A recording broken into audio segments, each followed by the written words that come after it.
Hoy, distinguished gentleman, wag mo kami gaya sa'yo na sunod-sunurot. Huwag kayong magdala doon ng mga telepono at gumawa ng mga challenge para ma-monetize yung mga reels nyo. Sino bang tanga na kokontra sa rally nyo? Ito ano okay, di kami okay niyang bugok. Yan. Anong sigaw ng mahihirap ay di nyo napapansin. Mabuti Yung kanilang government, nag-elect sila ng leader sa Discord. Setyembre 21, 2025. Hindi ko sabihin yung... Hindi ko maalala ano yung Tagalog ng 2025. Luneta Park, Manila. So, alam ko marami nagtatanong, ano ba meron dito? Ano ba to? Parang suntukan ba to sa Ace Hardware? Pero hindi. Ito isang rally kung saan ipinapalabas ng tao, ng mga mamamayan ng Pilipinas, ang kanilang hinanaing sa mga nangyayari ngayon sa bansa. At di ba nakita nyo naman sa online, yung mga Senate hearing, mga nangyayari sa balita, ng mga iba't ibang galawan ng mga matataas na opisyal at ng mga merong impluwensya. O isa na tayo doon, influencer.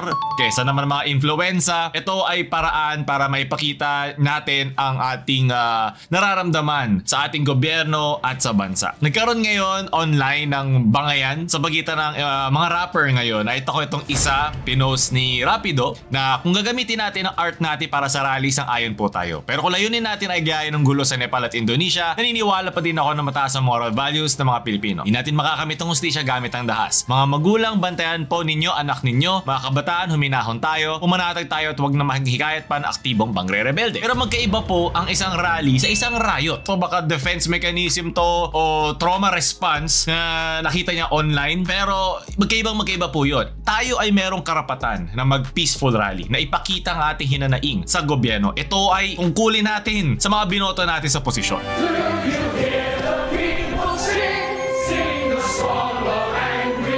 Maaari pang sumaw sa mga rebelde talaga at manggulo dyan sa tao.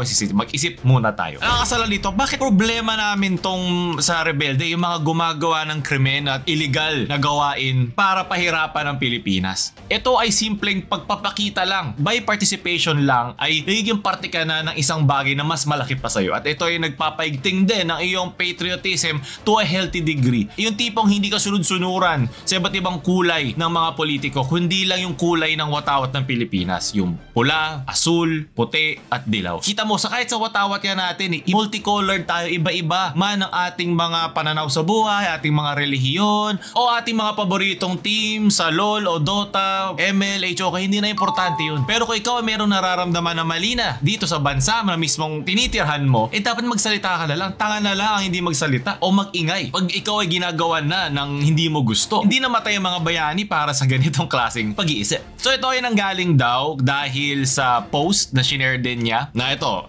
dapat arestuhin na to habang maaga na kay Superfly sa pang rapper. Basta handa na lang kayo pag ganapan na lang. Tapos itong emoji ng ninja at ang tornado. Hayaan nyo na yan, hindi hip hop yan. Ginagamit lang niya yung scene para mapalaganap yung kabortan niya.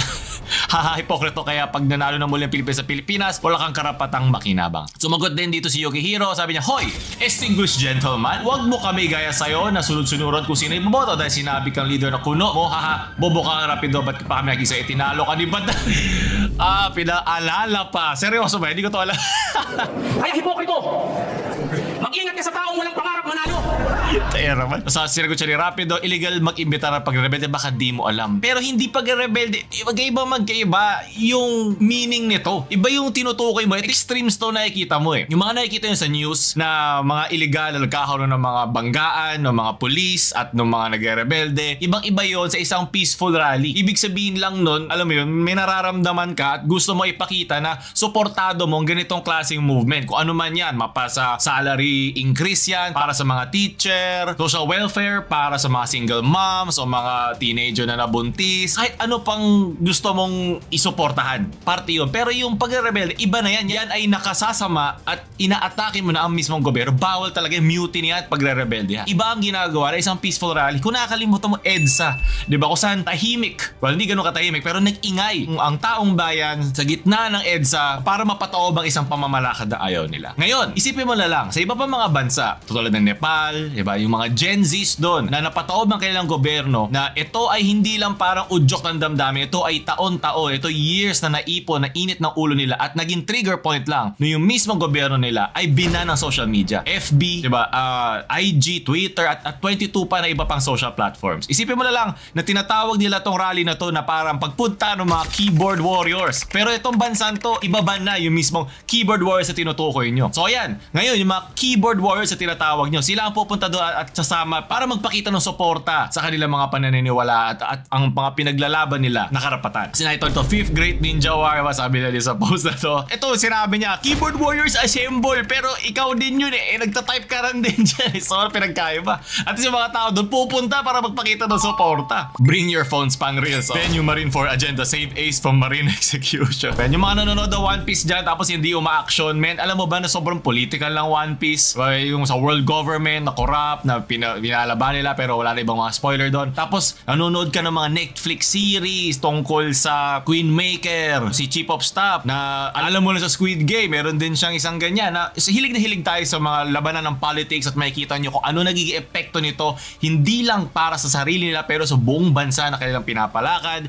Biglang nawawala, bigla tayong nafa-flashbang sa mata pag tayo na mismo naapektuhan. Siguro yung mga taong kayang sabihin yon na wag nyo na lang pansinin yan. Pero isang kasabihan na hindi ba kampi ng magnanakaw yung taong tahimik na nakita na nanakawan na yung isa? Ganon din yun. Meron siguro mas matatalinong paraan para makatulong sa kapwa o makatulong sa mga krimen na ginagawa sa atin. Pero ang isang mga pinakasimpleng pwede nyong gawin ay ang pagbibigay suporta. Mapakahit ano man yan. Kahit pumunta man lang kayo doon, parang awa nyo na huwag kayong magdala doon ng mga telepono at gumawa ng mga challenge para ma-monetize yung mga reels nyo. Mag-video kayo kung gusto nyo para alam mo for historical context lang na naging parte kayo etong rally na ito. Pero may mga content creators dyan na ginagawang meet and greet yan, as gagawing mag-picnic pa at gagawing katatawanan at katuwaan yung nangyayari isang seryosong bagay sa bansa. Makikita ko ulit kayo sa video na ito, sigurado ako, at magiging content kayo sa mga kababawan at kababuyan at kakanser na nagagawin nyo doon. Iba-ibang KKK yan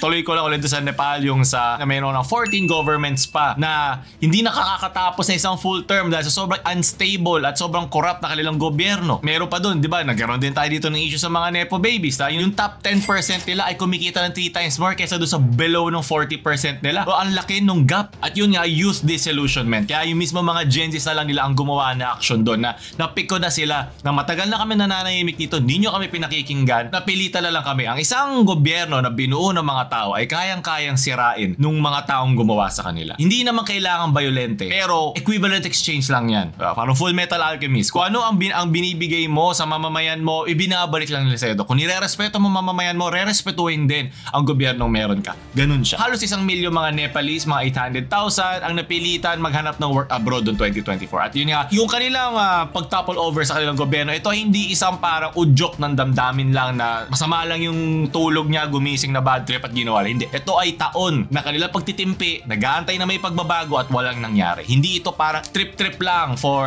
clout. Ito ay mas malalim at mas seryoso sa mga ganon. Hindi ito away magjowa. So, nakakatawa kasi yung kanilang government, nag-elect sila ng leader sa Discord. Nakakatawa pa kasi ito kayo mismo gobyerno na gusto may social media ban. Tatanggalan sila ng online forum nila kung saan sila pwede makipagpalitan na iba't iba mga opinion at mga insights nila sa kung paano mag-move forward ang kanilang bansa. Kung sila lang gumawa, nakakatawa kasi dito si Gojo na bad trip or nagpapakyut ba siya? Almost 10,000 ang kanilang attendees para bumoto healthily para sa ganitong klaseng leadership, youth against corruption. Ano siya, sobrang poetic niya na yun yung paraan nila na ito yung gusto mong tanggalin kapangyarihan sa amin at ayun, ganun namin kayo papalitan sa paraan na gusto yung tanggalin sa amin. Nakakatawa kasi I'm sure yung mga matatanda doon na hindi marunong gumawa na kahit isang Discord server man lang at hirap na hirap mag-ayos ng mga bots ay mapapalitan sila sa ganitong paraan, di ba? Na mapapakabagay sa kanila. At syempre meron din sa Indonesia, namatay na Grab delivery rider dahil natamaan siya nung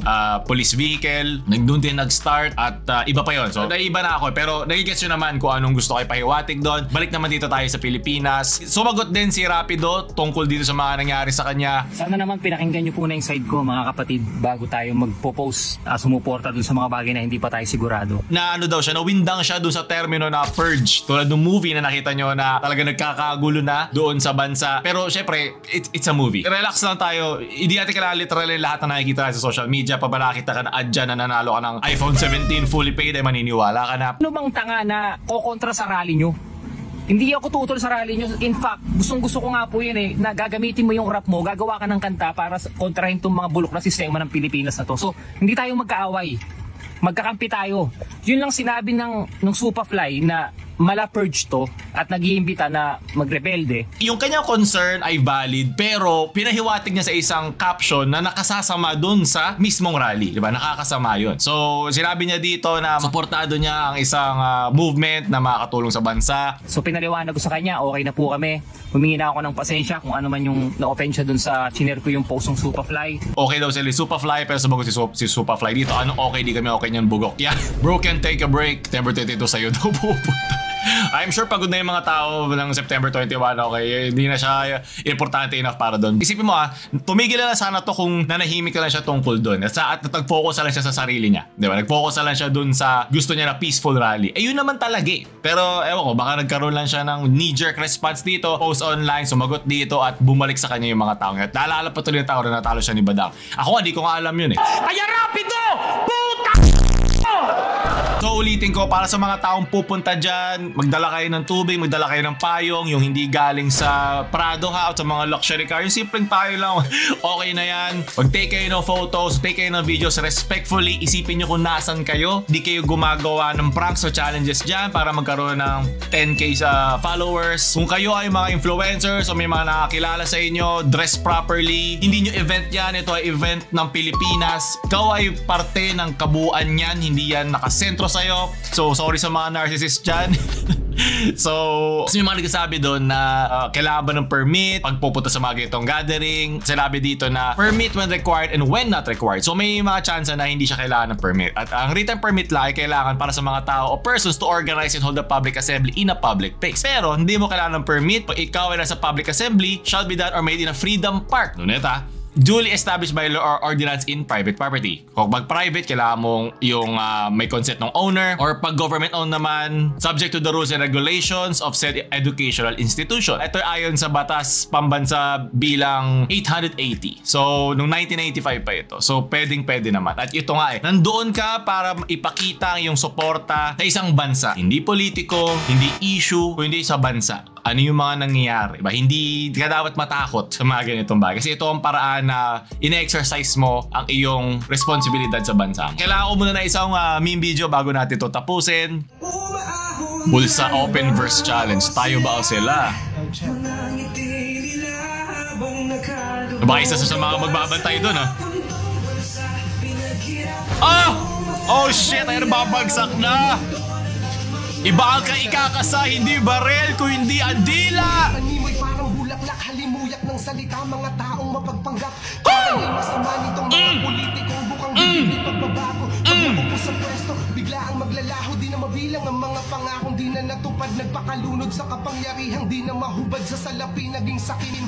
Bingi sa hinaing, anumang sigaw ng mahihirap ay di nyo napapansin. Mabuti na karating yung humarap sa salamin. Habang mga kababayan tuloy sa pagdaing sa sistema ng bulok na umiiral sa Pinas. Kung saan ang mayayaman nakakampi ng batas, ano kulang? O mayroon pa ba kayong kahihiyan? O baka wala na nabalot na nakasakiman? Kayong mga kawatan na nakabihis pang disente, na pag nagkaululan nagpapanggap ng inosente.